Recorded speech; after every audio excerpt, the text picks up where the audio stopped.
kay Judge Ben at sa lahat po ng staff ng court sa ibinigay niyo pong justice sa akin na matagal ko na pong pinagdadasal. Vong Navarro naging emosyonal nang magpasalamat sa Showtime matapos niyang manalo sa kaso laban kila Cedric Lee, Denise Cornejo at iba pa. Ngayong araw ng Huwebes, May 2 sa pasimula ng programang Showtime ay nagpasalamat si Vong Navarro sa lahat ng tumulong at nagdasal para makamit ang hustisya na halos isang dekada niyang hinintay. Guilty beyond reasonable doubt ang naging hatol kina Cedric Lee at Denise Cornejo sa kasong serious illegal detention for ransom na isinampa sa kanila ni Vong Navarro. Binasa ang hatol laban kina Cedric, Denise at dalawa pang respondents na sina Zimmer Raz at Ferdinand Guerrero sa Taguig Regional Trial Court ngayong araw May 2. Kasunod nito, ipinag-utos na rin ng korte ang pag-aresto sa 4 na akusado para sa parusang reklusyon perpetua o habang buhay na pagkakakulong.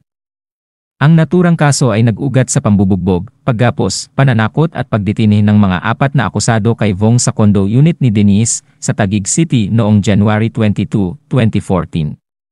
Matatandaan na una ng nahatulang guilty sina Cedric at Denise para sa kasong grave coercion na isinampa rin ni Vong kaugnay pa rin ng naturang insidente. Nabatid na wala sa korte sina Cedric at Ferdinand nang basahin ang hatol o ang tinatawag na promulgated of judgment ngayong umaga. Inutusan din ng korte ang mga akusado na bayaran si Vong ng 300,000 pesos para sa mga damages. Emosyonal din ang mga kasamahan ni Vong sa Showtime at nag-group hug sila para sa nakamtang hustisya ng kanilang kaibigan. Pero po, bago po ang lahat, gusto ko munang itong pagkakataon na to para po magpasalamat. Of course, maraming salamat Lord. Dahil lagi ka nakagabay sa akin. Sa rami ng pinagdaanan ko sa buhay, nandiyan ka. Ikaw naging sentro ko. At napakatotoo mo. Kaya maraming salamat. And of course, maraming salamat po sa RTC Taguig Branch 153, kay Judge Ben at sa lahat po ng staff ng court sa ibinigay niyo pong justice sa akin na matagal ko na pong pinagdadasal. Salamat po ng marami. And of course, marami pong salamat sa aking legal team, kina Attorney Alma Malyonga, Attorney Bon, Attorney Chris, Attorney Jock, Attorney Hazel, Attorney Olive, Attorney Mariel, and Attorney Justin sa hindi niyo po pagbitaw at pagsama sa akin hanggang sa huli. At maraming salamat po sa ABS-CBN, Sir Carlo, Tita Cory, Sir Mark, Sir Gabby, Ma'am Charo, FMG, Direk Loren.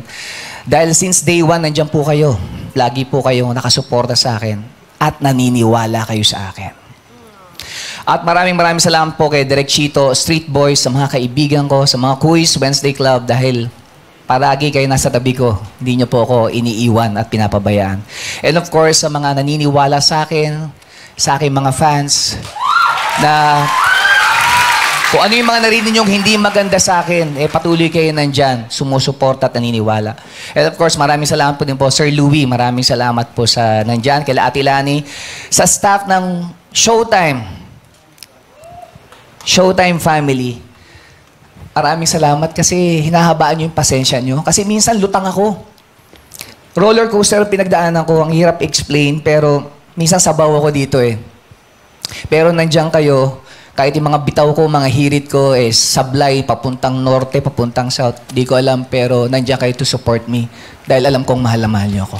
We love you, Grace. We love you. Salamat. And of course, sa family ko, kay Ice Bruno at sa dalawa kong nanay, kapatid ko, pamangking ko.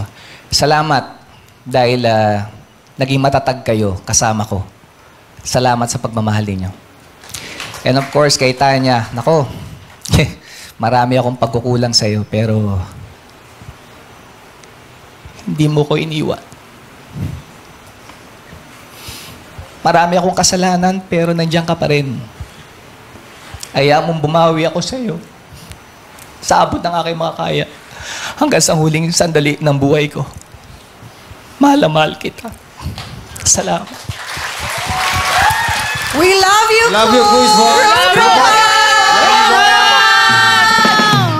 We love you, boys. We love you, Quiz. Oh, praise God. Thank you, Lord. Since day one. We love you, Quiz. Mabuhay ka, Quiz Bong! Thank you, guys. Yeah!